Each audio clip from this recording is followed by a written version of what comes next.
दिल्ली में साक्षी murder case ने सभी को झकझोर कर रख दिया है। साक्षी की हत्या के बाद लव जिहाद का जिन्न एक बार फिर बोतल से बाहर घूमता दिख रहा है। दिल्ली, उत्तर प्रदेश, राजस्थान से लेकर छत्तीसगढ़ और झारखंड तक देश के किसी न किसी कोने से हर रोज ऐसी खबरें सामने आ रही हैं जिसमें आरोप लग रहा है कि मुस्लिम युवक मोहब्बत के नाम पर धोखा करके हिंदू लड़कियों को फंसा रहे हैं। इन्हीं मुद्दों पर जानने की क्या है युवाओं की राय, नौतेज टीवी पहुंचा राजस्थान यूनिवर्सिटी और बात की यहां की मौजूद छात्र छात्राओं से। सुनिए छात्र छात्राओं की जुबानी।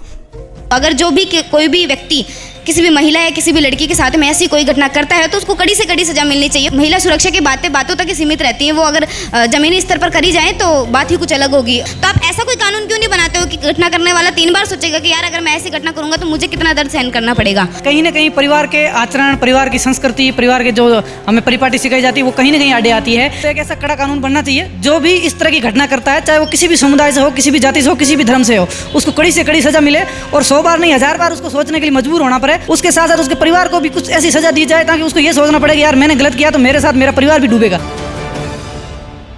दिल्ली में साक्षी हत्याकांड के बाद में लव जिहाद का जिन एक बार फिर से बोतल से बाहर निकला है और दिल्ली के बाद राजस्थान, मध्य प्रदेश, छत्तीसगढ़, झारखंड, महाराष्ट्र और उत्तर प्रदेश से लगातार इस प्रकार की खबरें आ रही हैं।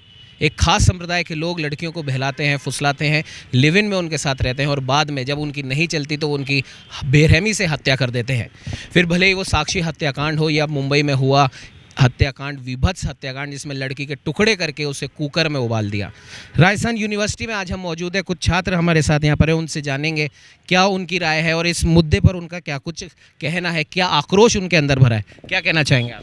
देखिए, साक्षी का जो इन दिनों में जो मुद्दा है उस मुद्दे के ऊपर हम बात करते हैं तो देखते हैं कि पूरे देश के अंदर महिलाओं की सुरक्षा के साथ एक विशेष प्रकार के लोगों की एक जो मानसिकता है, एक हमारी बहन बेटियों के प्रति वो बहुत ही गलत मानसिकता है, जिस मानसिकता के तहत वो आए दिन नित नए कांड करके हमारी बहनों के साथ बहुत घटिया हरकतें करते हैं। और हमने देखा है साक्षी का किस तरह से उन्होंने कत्ल किया है। इस तरह की अनेक घटनाएं राजस्थान में, उत्तर प्रदेश में, मध्य प्रदेश में हो रही है। इन सब की हम कड़ी निंदा करते हैं और एक कठोर कानून की मांग करते हैं जिससे इन बहन बेटियों के साथ होने वाली ये घटनाएँ रुके और इस तरह की घटिया सोच रखने वाले लोगों के ऊपर कठोर कार्रवाई हो। बिल्कुल। और इस प्रकार के जो हत्याकांड जो हो रहे हैं बार बार लड़कियों के साथ में, गलत, बहुत मतलब हम कह सकते हैं गलत हो रहा है और लगभग हर राज्य की यही कहानी नज़र आ रही है और एक खास संप्रदाय का इसमें बार बार नाम आ रहा है। उसी के संप्रदाय के जो लड़के हैं वो इस प्रकार का हत्याकांड को अंजाम दे रहे हैं, क्या कहेंगे?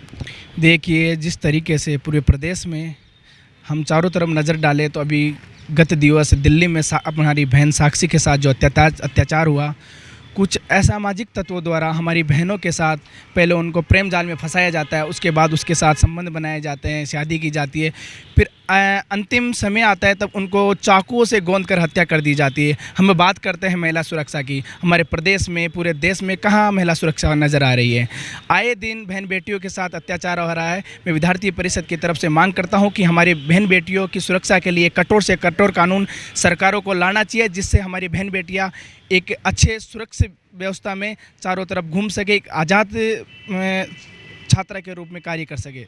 एक जैसे कि हमने शुरुआत में भी कहा, आपने वो एक विशेष संप्रदाय का नाम आ रहा है, क्या लगता है आपको कि ये एक साजिश के तहत हो रहा है? देखिए, बिल्कुल साजिश के तहत हो रहा है क्योंकि पहले कुछ दिनों पहले भी ये मामला सामने आया और अभी गत दिवस भी ये मामला सामने आया कि परंपरागत तौर पर कुछ असामाजिक तत्वों द्वारा ये बार बार ये अफवाहें फैलाई जाती है, उनको प्यार जाल में फंसाया जाता है, उसके बाद उनके साथ बलात्कार किया जाता है, उन्हें मार दिया जाता है जान से। तो कहीं ना कहीं इन असामाजिक तत्वों द्वारा हमारी बहन बेटियों के साथ जो अत्याचार कराया जा रहा है उनके खिलाफ सरकार को कानून, एक कड़ा कानून लाया जाना चाहिए, उनको फांसी देनी चाहिए। मैं यही मांग करता हूँ। धन्यवाद। जिस प्रकार से ये घटनाएं लगातार दिन ब दिन हो रही है, खबरों में आप भी पढ़ते होंगे, आप देखते भी होंगे, तो क्या लगता है आपके अंदर से क्या आवाज़ आती है और विशेष संप्रदाय के प्रति क्या कोई गुस्सा या रोष है? नहीं सर, देखा जाए तो लव जिहाद हमारे समाज और हमारी धर्म की महिलाओं को भी ध्यान रखना चाहिए। साथ ही साथ जो हो रहा है ये बहुत ज़्यादा गलत हो रहा है। इसमें महिला असुरक्षित महसूस कर रही है और ऐसी जो मानसिकता देश में फैलाई जा रही है ये बहुत घातक है और खतरनाक है। इस प्रकार की जो मानसिकता पूरे देश में हमारे फैल रही है और इस मानसिकता का दुष्प्रभाव हमारी लड़कियों पर पड़ रहा है, हमारी बहन बेटियों पर पड़ रहा है, क्या कहेंगे?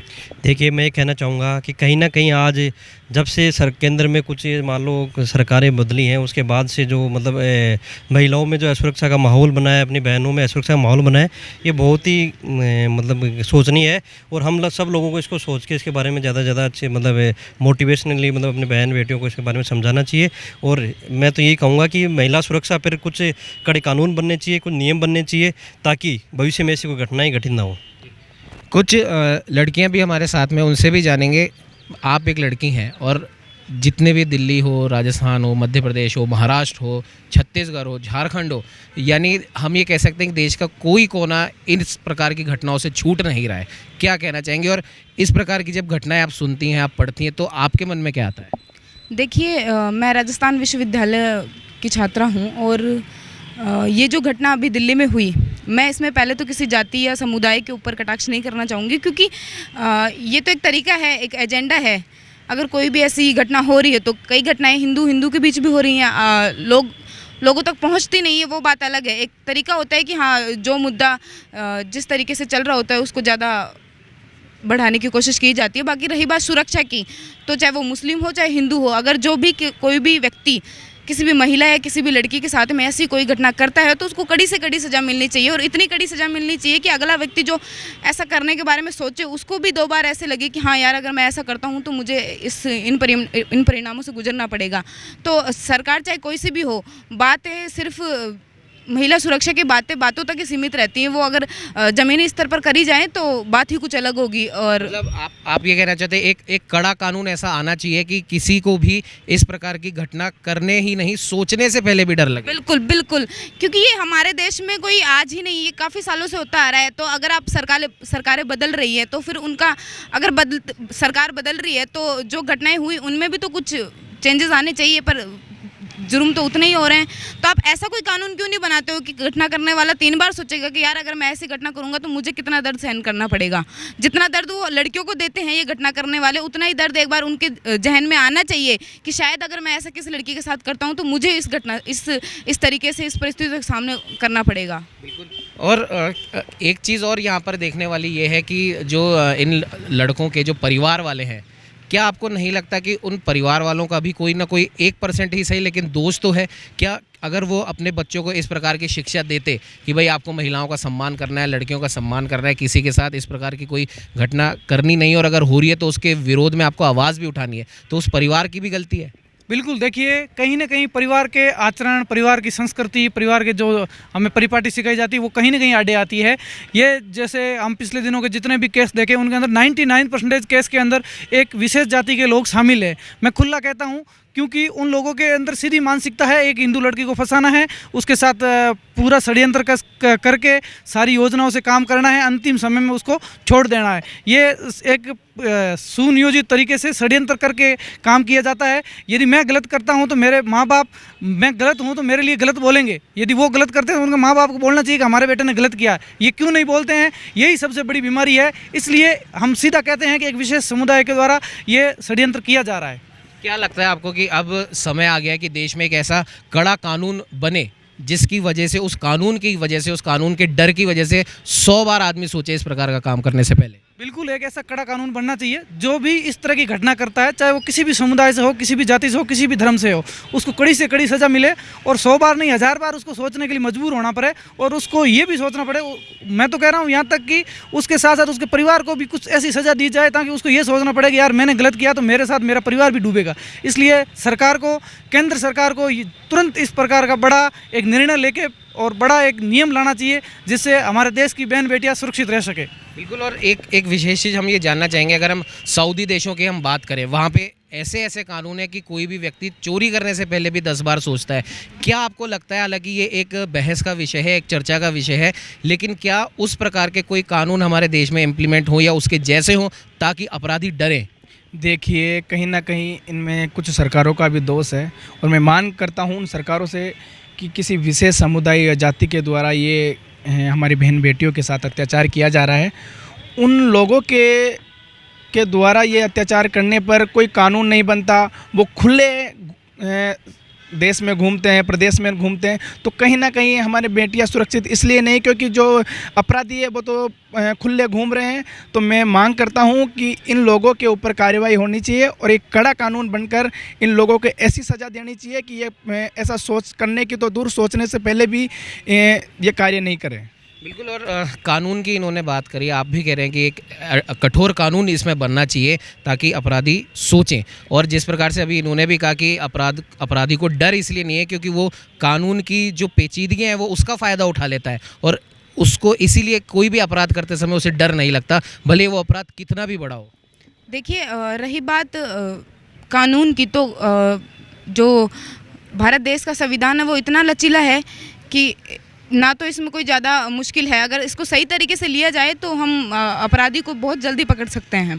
तो ये सरकारों की ढिलाई का मामला है, चाहे कोई सी भी सरकार हो, ये नज़रअंदाज करने का मामला है। तो आप एक लड़की होते हुए और इन घटनाओं को देखते हुए जो भी आपके अंदर रोष की भावना आती होगी, तो आप देश के मुखिया से, प्रधानमंत्री से क्या कहना चाहेंगे? बिल्कुल, मैं कहना चाहूँगी कि आप जो ये सरकार आने से पहले जो बड़े बड़े वादे करते हैं, चाहे वो कोई सी सरकार का मंत्री हो या प्रधानमंत्री हो, जो ये वादे करते हैं उनको आप जीतने के बाद उनको आप ज़मीनी स्तर पर उनको मजबूत करिए। हमारे देश की बेटियां खतरे में हैं, चाहे वो आज वो हमारे देश की पहलवान बेटियां ही क्यों ना हो, देश की बेटियां खतरे में हैं। और आपको शर्म आनी चाहिए कि हमें इस तरीके से बार बार हमें अपने खुद की रक्षा के लिए हमें आपसे बार बार ये अपील करनी पड़ रही है कि सरकारें कुछ करें, जबकि ये उनका कर्तव्य बनता है कि वो करना चाहिए उनको वो काम। ये हमारे बीच में कुछ छात्र मौजूद थे, इनका साफ तौर पर कहना है कि देश में भी एक कड़े कानून की सख्त आवश्यकता है। और समुदाय विशेष के बारे में भी इन्होंने बोला कि उस समुदाय विशेष के लोगों को, उनके परिवारों को भी, अपनी औलादों को, अपने घर के बच्चों को ये शिक्षा देनी चाहिए कि किसी भी लड़की का, महिला का अपमान कतई बर्दाश्त नहीं किया जाएगा। क्या कहना चाहेंगे? देखिए, जैसे साक्षी के साथ ये घटनाएं घटी, इसलिए मैं इसके ऊपर खुला बोलना चाहता हूँ। ये कहना चाहता हूँ कि इस तरह की आगे भविष्य में कोई भी घटना होती है तो हम सब एक लामबंद होकर इस तरह की घटना करने वाले विशेष समुदाय के लोगों की हम बुरी तरह से धज्जियां उड़ाएंगे और उनको ये सबक सिखाएंगे कि आप इस तरह की जो ये घटनाएं करते हो, इनसे आप सबक सीखिए, नहीं तो आपको और आपके पूरे परिवार को एक बड़ी सज़ा मिलेगी। सरकार दे या नहीं दे, लेकिन हम समाज के लोग आगे बढ़कर इस तरह के लोगों के साथ एक बड़ा कदम उठाने वाले हैं। किस प्रकार के आंदोलन की आप बात कर रहे हैं, या इस जो भी आप आंदोलन कर रहे हैं उसकी क्या रणनीति रहेगी? देखिए, वो रणनीति एक हिंदू समाज मिलकर तय करेगा, क्योंकि दिनों दिन हिंदू समाज के साथ, बेटियों के साथ ये घटनाएं बढ़ती जा रही है। साक्षी की घटना ले लो, पहले जितनी भी बहनों के साथ घटना हो रही है, हिंदू समाज की बेटियों के साथ ही आखिर ये ऐसी घटनाएं क्यों हो रही है? और ये विशेष जाति के लोग ही इस तरह की घटनाएं क्यों अंजाम देते, और समाज के लोग और धर्म के लोग इस तरह की घटनाओं में क्यों इन्वॉल्व नहीं होते? इसलिए मेरा विशेष आग्रह है और हिंदू समाज के सभी युवा साथियों से कहना चाहता हूं कि इस तरह की घटना करने वालों के खिलाफ कड़े से कड़े नियम और कदम खुद उठाए, सरकार के भरोसे नहीं बैठे। जो भी इस तरह की घटना करता है उसको खुले सड़क के ऊपर, जिस तरह से उन्होंने कत्ल किया है, उनके 100 गुना बड़े बुरी तरीके से कत्ल करके उनका सरेआम फांसी की सज़ा दी जाए। थे हमारे साथ राजस्थान यूनिवर्सिटी के कुछ छात्र, जिनका साफ तौर पर कहना है कि इस प्रकार की घटना जो भी अंजाम देता है, अगर सरकारें उन्हें समय रहते सज़ा नहीं देंगी, इतनी कठोर सज़ा कि वो अपराध करने से पहले सोचे, तो समाज के बीच में से हम लोगों को उठना पड़ेगा। उसके बाद फिर हम उन लोगों को सज़ा देंगे और ऐसी सज़ा देंगे कि वो बार बार सोचेंगे, उनके परिवार वाले सोचेंगे। सहयोगी कैमरामैन अजय के साथ उमंग माथुर, नवतेज टीवी, जयपुर। देश और दुनिया की हर बड़ी खबर के लिए सब्सक्राइब करें नवतेज टीवी और पल पल के अपडेट्स के लिए बेल आइकन को दबाना ना भूलें, क्योंकि आपकी खबरों का भरोसेमंद साथी है नवतेज टीवी।